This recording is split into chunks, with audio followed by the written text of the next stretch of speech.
We're here today with Alexander Joyce with ReJoyce Financial. Alex, there are a lot of upcoming retirees. They know they have some assets to retire on, but they're not sure how it's all going to come together. And this is something you address in Chapter 2 of your book, ReJoyce in Retirement, Everything You Know to Get Everything You Want. Hoping you have enough money to retire is not always good.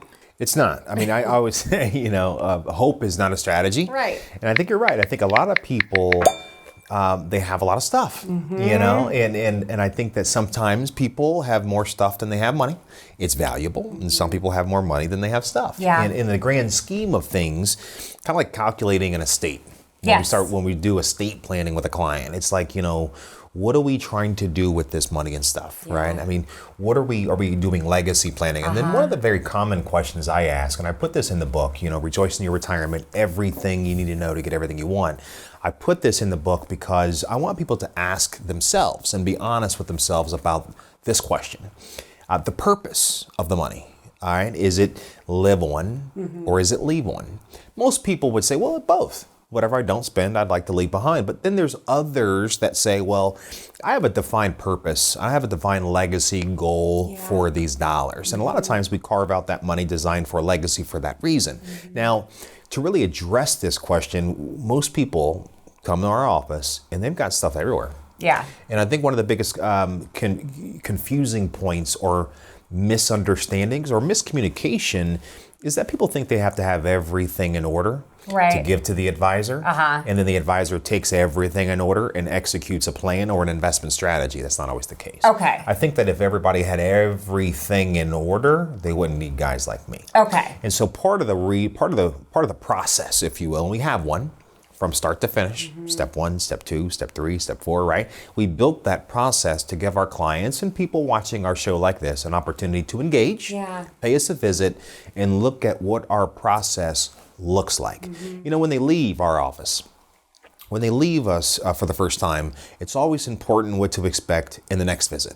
They come in for the next visit. It's also very important to understand what the priority is and the goal is for the next visit. The roadmap is painted in front of them. Right. So all they've got to do is take a little bit of time, right? And get engaged and see if you like us a little bit, right? See if you like us a little bit. And if you do, then we'll continue the dating process. One day maybe we'll get married and maybe one day we won't. Right? And such is true with the fundamentals of any relationship. And you make it easy, and you make it easy to understand in this with the hope so versus the no so fun money. The hope so money is a lot of fun, right? You can make money quicker. The no so money is more reliable, maybe not as sexy. But I love how you kind of put it into terms. Yeah, you know what? And I've also made it so simple because the thing about my industry is it's difficult. It's heavy. I don't care what you do. We've retired lots of people in different career paths, whether it's doctors or engineers or architects out there building bridges. People building aircrafts to go to the moon, right? Wow. And then elementary teachers. Right? The most underpaid people in the world. Teachers, right? Servants, public servants. And the thing is, they don't know how to buy stock, perhaps, or they don't know how to measure their own risk. And so we look at like, hey, you know what? Let's take it back to grade school level, if you will, and the concept of money. What is green money? Right. What is yellow money? What is red money?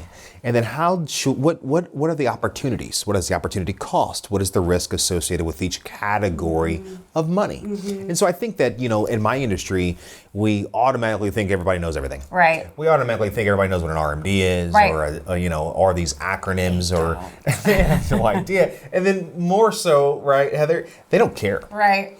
They don't care. Yeah, right? You do it. Yeah. Right? They want to have trust that the person they're working with knows how to do it. Right. And so, but listen, that process and engagement and trust takes time. Yeah.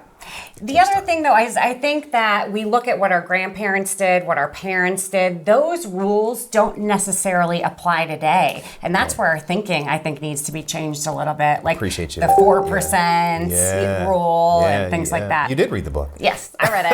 I did my homework. So the 4% was, it used to be that, conventional wisdom. Listen, people had pensions. Social Security was real. And they take their assets, they take 4% out, they index it for inflation. Look at the inflation. Yeah. How do you index a portfolio at inflation Right, levels are near 10%? How do Right. you do that, right? I mean, you will certainly outlive that money faster than you know, especially if you're all in the market. Pensions, defined benefit plans are gone. You see FedEx now really just shifting all their benefit plans out. Yep. You see companies like Google laying off 12,000 people at a time. These things never happened, right? Back in the day, if you will. And so when we look at our overall economy and we look at the environment that we're in, take our personal bias out and just look at the data, it's difficult to retire. It is difficult to save the money at all, let alone stay retired forever. I know. So you need people like us. You do, and you talk about the rule of 100. That's kind of some simple math, a really easy formula to kind of get you started.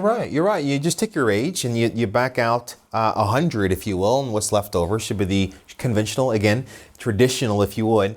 The leftover number should be what's exposed to equities, risk, red money. Yeah, so interesting. Well, so what I'm hearing, Alex, is it's a plan, it's a process, it's hiring a professional like you guys to manage this for you. Everyone's unique. You guys are a one-stop shop. You do it all. We do it all. We do taxes, tax planning, estate planning, build trusts, break trusts, build wills, administer them. All of it. We do all of it. Financial planning. I mean, we do absolutely every bit of that for our clients. What's really cool about us, it doesn't cost a penny. So why not us? Why not us? As always, great information. We'll have more information for you coming up, so stick around.